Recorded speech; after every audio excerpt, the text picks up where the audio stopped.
Hello everybody and welcome to Real Life Wednesdays here on The Crunch. Today it's all about everyday people, their stories, their experiences, and sometimes the resolutions if we're lucky. The most important thing, however, is that we're talking about the things that everyday people go through. Now today we're focusing on, I would say, a societal issue.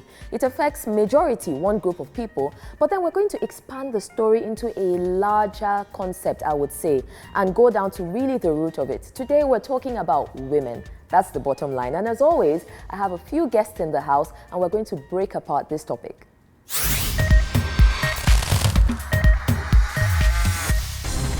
Over the past few months, there has been literally a rush in the number of students who are either relating incidences of sexual harassment or lecturers being brought to book. Now, this is a really serious issue, and here in the studio with me to discuss it is Ayodeji Osowobi. She's the Executive Director of the Stand to End Rape Initiative. Welcome to The Crunch. Thank you for having me.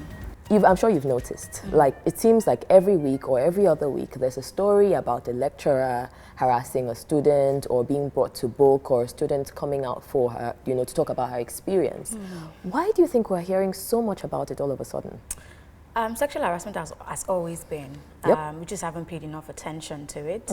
And that's because most students will feel if I report it, nobody will take action. There are no concrete laws to prosecute such a lecturer, so they just ignore it. But recently, more people are coming out, and thanks to the bill that is in the Senate at the moment, which has been discussed, more people are actually coming forward to say, yes, I've been a victim of sexual harassment, and this bill will help protect me or protect somebody else for me happening. So it's always been in the news. We just didn't pay attention.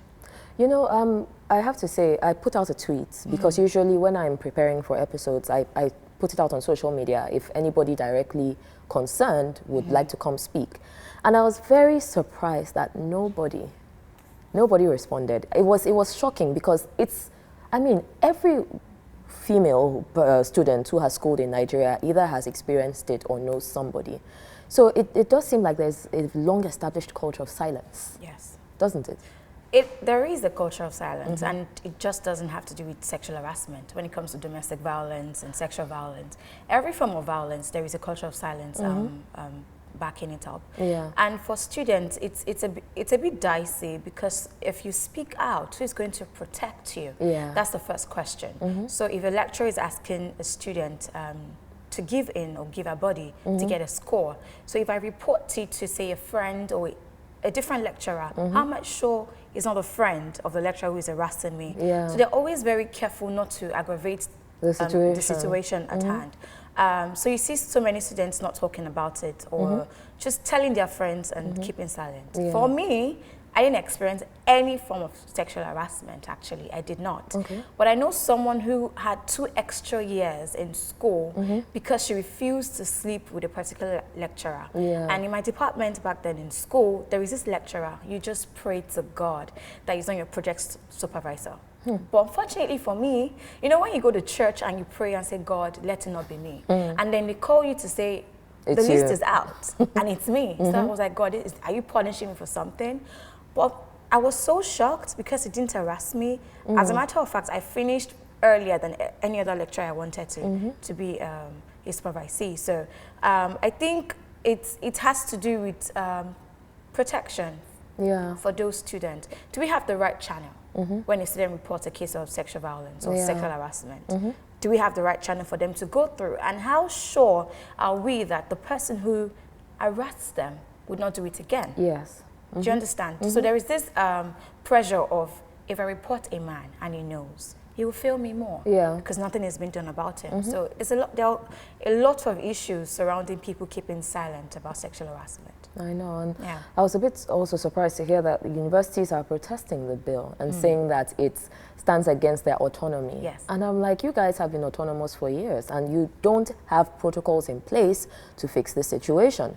If the government is getting involved, I would expect dialogue. How can we, the government and the universities, work together to ensure that there are concrete systems put in place to protect students and also to ensure that there's anonymous, confidential reporting, whistleblowing, so to speak? Well, The bill at the moment at the Senate is a very great bill. I've read it myself, and Stante Endrip actually is working with Senator Bukola Saraki to see how we can expand the bill, because for us, we think it limits its power to just the academic sector. And even in the academic sector, it's just university. So we have secondary schools as well, where sexual harassment goes on. It's rampant. Yeah, it's very, very rampant. So what ASUU is saying now is, under their own University Miscellaneous Provision Act, they have the autonomy to actually prosecute cases of sexual harassment as they wish. But the only problem is different universities will have different laws and different procedures, and that necessarily does not hasten the process of justice.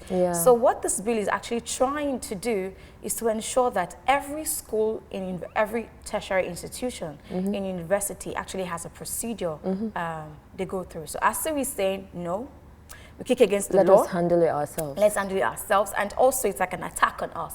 Are you trying to say lecturers are abusers? So it has become a personal attack as against what the bill is trying to achieve. NUC, on the other hand, loves the bill. They say, you know what, let's pass this bill. Everything we need to do, let's do it. However, the issue of dress code needs to be sorted. Okay, so that's taking us... dress code. Yeah, so it's like we're taking 2 steps forward and 5 steps backward. Because while I understand that dress code is important, but then it's not a reason lecturers actually harass students. It's always a power issue. It's always a power issue. It's I'm in a position to do this, and so I will. I will take it. I will do it. So yeah, ASUU wants the bill thrown out, but won't let it happen. That's fantastic.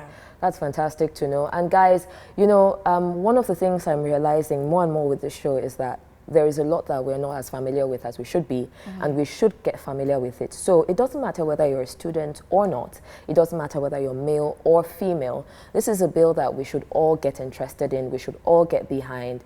And I mean, we should do our part. If the bits we can do is put pressure on our legislators, work with associations, tweet about it, say something, you know, and let's make sure, let's start getting involved in the process of creating the change that we want. Definitely, definitely. And also, let's also ask and put pressure on them to expand the bill. Because that's one major issue for us. If you have a bill that addresses institutions, tertiary institutions, are we going to create a different law for secondary institutions? Or even the private sector, because a lot of sexual harassment goes on there. You want a promotion, you need to take with your boss. Do you understand? So we need a bill that encompasses every sector, and also we need Nigerians to be aware of the bill, because sometimes we have laws, but people are not aware of what the law says. As a matter of fact, we're going to be talking about something like that in the second segment. That's true. So we need to be very informed. We need to know what the law says. As a student, what is my right when it comes to sexual harassment? Who do I talk to? And the bill has some loopholes which we've actually identified and sent a document to Senator Bukola Saraki. There is an age limit in the bill which says 18, and if we are very aware, students get into university very early these days. I got into university at 14. So if I was sexually harassed, I won't be able to report it to my 300 level, which is a problem. So the bill needs to be expanded in scope. In scope, and also in key elements of its content. Ayodeji, thank you so much for coming on The Crunch. I'm looking forward to having you come back in the future and say, look, we actually made this happen. We made it work. I'll be very glad to do that. It would be great. It would be great. Guys, we have to take a really quick break now. We'll be right back.